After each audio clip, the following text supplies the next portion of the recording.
Tu veux te débarrasser de tes boutons et on t'a dit que le citron est idéal pour ça, n'est-ce pas? Citron curcuma, citron miel, citron sucre, citron Nescafé, citron bicarbonate.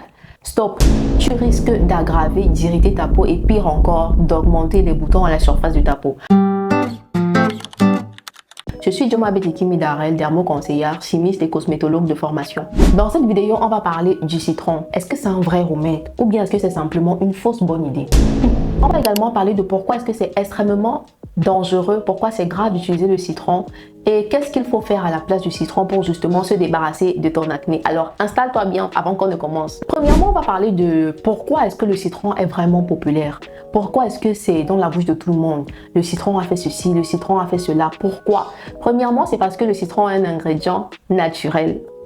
Et on croit, entre guillemets, que tout ce qui est naturel est sans danger. Tout ce qui est naturel est inoffensif. Tout ce qui est naturel ne peut pas faire de mal. Tout ce qui est naturel, est efficace. Pourtant, c'est pas forcément ça. La deuxième raison pour laquelle le citron est populaire, c'est parce que tout le monde sait que ça contient la vitamine C. Même celui qui n'est pas chimiste, même celui qui n'est pas allé à l'école, même celui qui est profane, même la vendeuse au marché sait qu'il y a la vitamine C dans le citron. Donc, c'est efficace.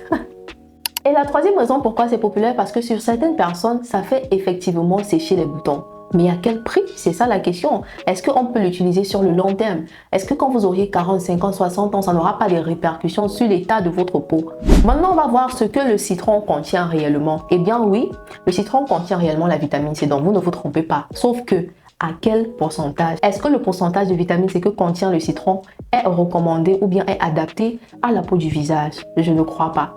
Non, parce qu'il n'est pas justement bien dosé. Même les personnes qui consomment le citron ne consomment pas comme ça de manière brute. On le dilue d'abord dans un peu d'eau avant de boire. Simplement parce que le citron est acide. Et non seulement il est acide, il est également instable en milieu naturel. Donc l'utiliser comme ça de manière brute sur le visage, même si dans un premier temps vous voyez les effets, sur le long terme, ce n'est pas une solution qui est saine, ce n'est pas une solution qui est durable. La deuxième chose que le citron contient, c'est de l'acide citrique. L'acide citrique a un pH situé entre 2 et 2,5 généralement. C'est-à-dire que c'est un acide qui est acide en fait.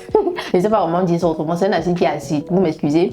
Donc son pH est égal à 2 ou bien plus ou moins égal à 2. La peau a un pH neutre, c'est-à-dire entre 5 et 5,5 généralement. Ce décalage de pH là, c'est-à-dire qu'entre 5,5 et descendre jusqu'à 2, ça va créer un décalage de pH que la peau va interpréter comme un signal, comme un danger. Et face au danger, la peau se met en alerte. Et quand la peau se met en alerte, ce qu'elle fait, c'est que soit elle va produire plus de mélanine, soit elle va produire plus de sébum. Et dans tous les cas, ça va aboutir à quelque chose de pas bon. La dernière des choses, c'est que le citron contient de l'huile essentielle. On a le linalol ou bien de la limonène, qui sont des produits plus ou moins irritants et qui peuvent également créer une certaine photosensibilité. C'est-à-dire que le pire dans tout ça, la pire des choses que tu puisses faire, c'est que non seulement tu utilises le citron, mais en plus tu utilises ça le matin. C'est-à-dire que tu vas faire ton masque là au citron et sucre et après tu vas sortir et t'exposer au soleil. Ça, c'est la pire des choses que tu puisses servir à ta peau parce que le citron va créer une photosensibilité. Dès que tu vas t'exposer au soleil, ce sera l'hyperpigmentation. Tu vas bronzer, tu vas noircir, tu auras des taches qui vont sortir de toutes parts, tu auras même les boutons qui vont se multiplier. En fait, ça va créer un champ libre à toutes les imperfections que tu peux imaginer. Donc, ça, c'est vraiment la pire des choses à éviter. Donc, tout ce mélange d'ingrédients-là, soi-disant naturel, entre guillemets, la vitamine C, qui est très instable, va créer des brûlures, qui est mal dosée, ça va donner des irritations. L'acide citrique, qui a un pH très bas, les huiles essentielles qui vont déshydrater, créer même des inflammations. Tout ça va créer un mélange, comme je disais, qui ne sera pas beau à voir. Tout ceci pour aboutir sur le fait que le citron ne traite pas. Le citron ne tue pas les bactéries responsables de l'acné.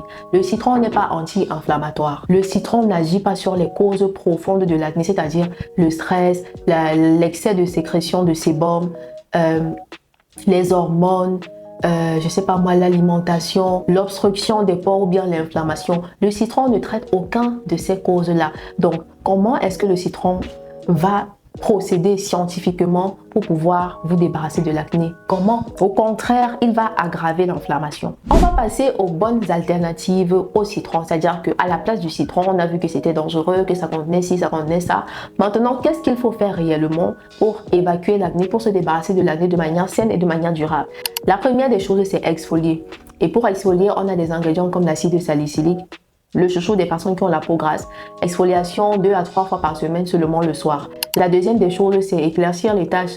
On a les actifs tels que la niacinamide, tels que l'alpha-butin, tels que l'acide tranexamique, l'acide kojique, tous ces actifs-là pour éclaircir les tâches. Il faut également réguler le sébum et purifier grâce aux intrants comme la niacinamide encore et comme le zinc. Très essentiel. L'acide salicylique aussi. Il faut également apaiser. Ça contribue également à la réparation. C'est pour ça qu'il y a des intrants comme le gel d'aloe vera, comme le panthénol, comme l'acide hyaluronique, comme la niacinamide encore à pourcentage très bas, comme la Centella asiatica qui sont de très bons intrants vraiment pour hydrater, pour apaiser. Et pour finir, il faut calmer ou bien diminuer l'inflammation.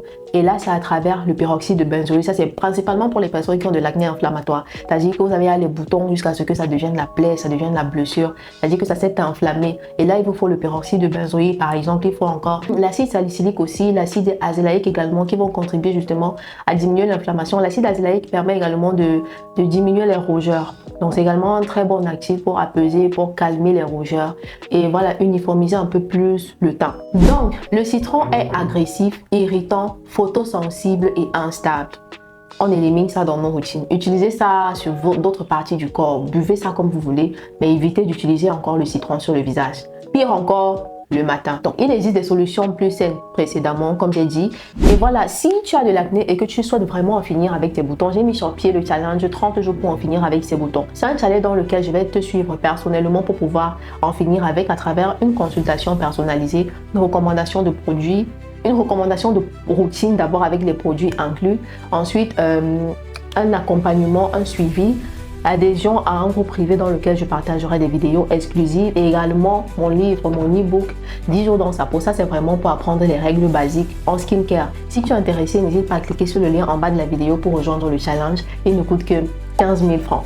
Et si tu souhaites plutôt te former en skincare, si tu souhaites faire du dermo-conseil ton métier et te développer également sur le digital, j'ai ma formation Deviens pro du dermo-conseil et du digital qui est déjà en ligne, qui se vend au prix de 65 000 francs ou bien de 100 euros. Si tu es intéressé, mentionne-le en commentaire. On se dit certainement dans une prochaine vidéo. N'hésite pas de la partager, de la liker et voilà, let's glow!